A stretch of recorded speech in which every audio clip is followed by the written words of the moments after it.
तो इस एपिसोड की स्टार्टिंग में हम देखते हैं कि अब सेरेमनी खत्म हो जाती है और वहाँ पर एक बहुत बड़ी चोरी हो जाती है जो कि क्यूमिया ने की होती है। और वहाँ पर उसकी वजह से सन फैमिली पूरी परेशान बैठी होती है क्योंकि उनकी वुकोंग की लाठी चुर चुकी है। और फिर हम वहाँ का नज़ारा देखते हैं, वहाँ पर 7 स्टार टीम भी आ चुकी होती है इन्वेस्टिगेशन के लिए। और वहाँ पर शू के ग्रैंडफादर वैंग का हाथ पकड़े बैठे हुए होते हैं और कह रहे होते हैं कि मुझे माफ़ कर देना, मैंने तुम्हारे साथ ऐसा व्यवहार किया और अब तुम प्लीज़ ये बता दो कि ये कहाँ पर है, तुम्हारे पास बहुत शक्तियाँ हैं, आप बता सकते हो। और फिर वो ऐसे ही कहने लगते हैं और फिर शू उन्हें खड़ा करती है और कहती है कि तुम हमें शर्मिंदा कर रहे हो क्योंकि यहाँ पर बहुत सारे लोग हैं। और फिर वो खड़े होते हैं और अब वहाँ पर लॉर्ड थंडर आते हैं। वो कहने लगते हैं कि अब ये इन्वेस्टिगेशन मेरे ऊपर छोड़ दो क्योंकि मैं इसे 2 मिनट में ही सॉल्व कर दूंगा। और फिर वो अपने पास से एक लेंस निकालते हैं और उससे कहते हैं कि इसमें सब कुछ साफ साफ दिख जाएगा कि इसे किसने चुराया है। और फिर वो लेंस शू के ग्रैंडपा को देते हैं। वो उससे झांकने लगते हैं कि वहाँ पर कुछ क्लू तो नहीं छूटा है, लेकिन वहाँ पर उन्हें कुछ भी नहीं दिखता।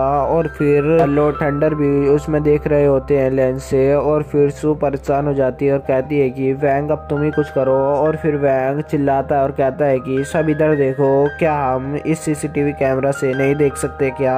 और फिर ये देखकर उन सबका मुंह खुला का खुला रह जाता है और वो कहने लगते हैं कि ये यहाँ पर था तो तुमने हमें बताया क्यों नहीं। और फिर वो सब सीसीटीवी कैमरा चेक करते हैं और वहाँ पर वो देखते हैं कि सभी ठीक ठाक चल रहा होता है। लेकिन वहाँ पर क्यूमिया आती है और क्यूमिया आते ही उस सीसीटीवी कैमरे को फोड़ देती है।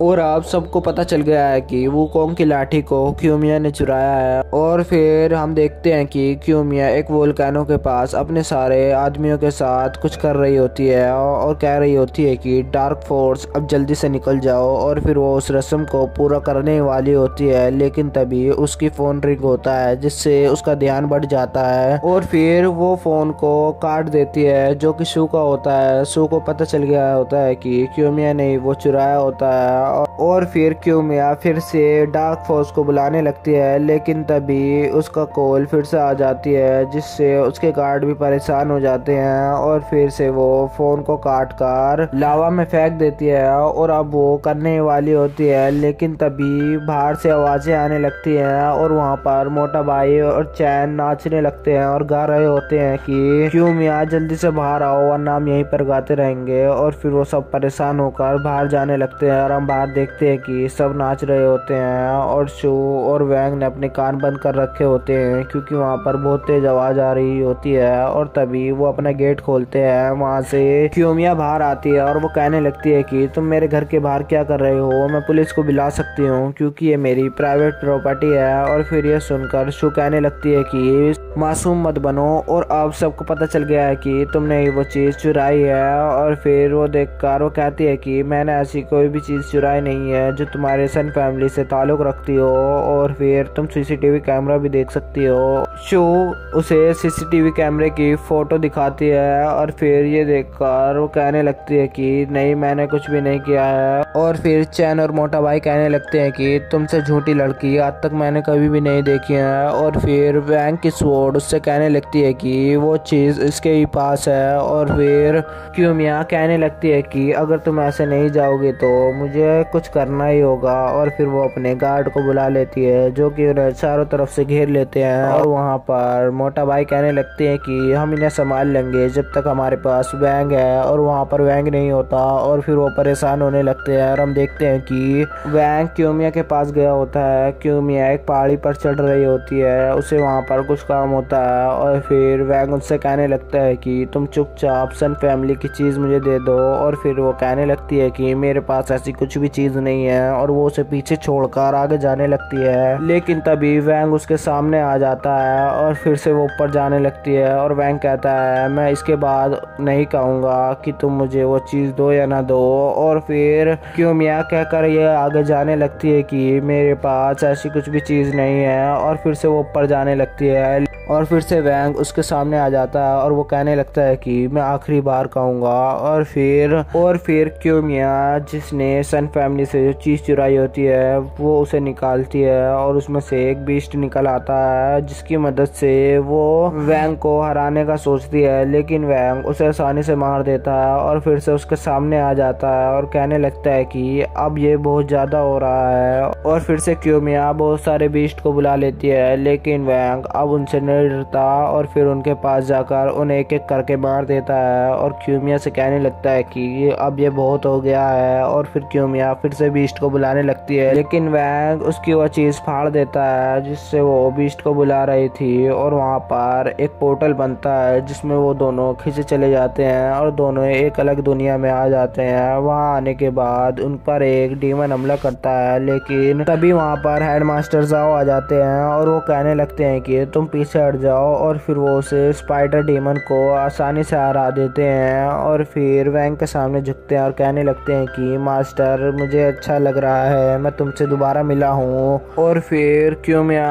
हैरान होती है और कहती है कि तुम यहाँ पर इतनी देर से बचे हुए कैसे हो, अभी तक तो तुम्हें मर जाना चाहिए था।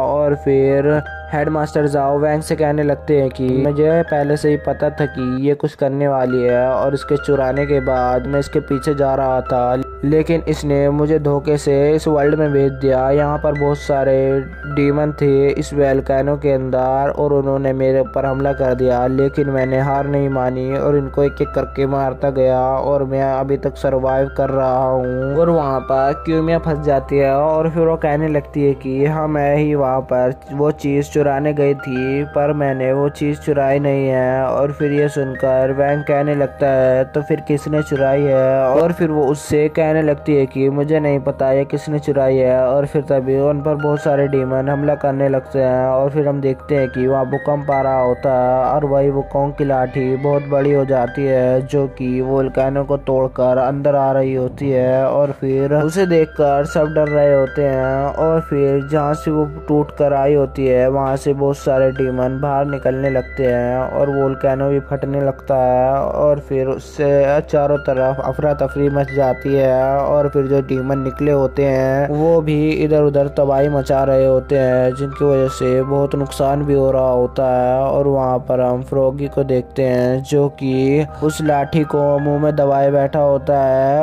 और फिर सीन चेंज होता है और हम देखते हैं कि हेडमास्टर जाओ अब डीमंस को मारने के लिए बाहर घूम रहे हैं और इधर उधर डीमंस को मार रहे हैं। और वहाँ पर एक डीमन जो कि छोटा होता है वो छुपा हुआ होता है और उसके पास हेडमास्टर जाओ आने लगते हैं, लेकिन तभी वहाँ पर फ्रॉगी आता है और फ्रॉगी कहने लगता है कि तुम यहाँ पर क्यों आए हो, कुछ काम है क्या तुम्हारे पास। और फिर वो कहने लगते हैं कि मैं यहाँ पर बहुत सारे डीमंस हैं जो कि लीगल तरीके से इधर उधर तबाही मचा रहे हैं, उन्हें मारने आया हूँ। और फिर हेडमास्टर साहब फ्रॉगी से कहने लगते हैं कि क्या तुम मेरी एक मदद कर सकते हो।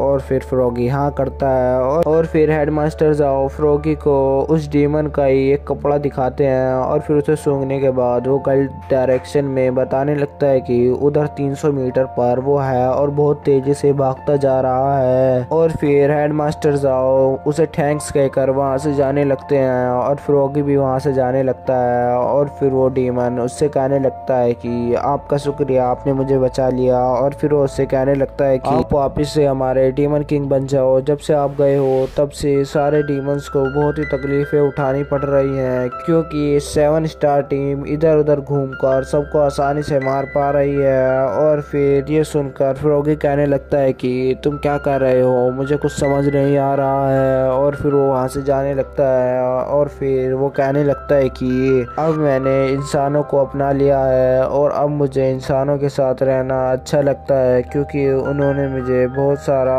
प्यार दिया है और वो मुझे अपनी फैमिली का हिस्सा मानकर चलते हैं। और फिर वो वहाँ से जाने लगता है और वहीं पर यह एपिसोड ख़त्म हो जाता है।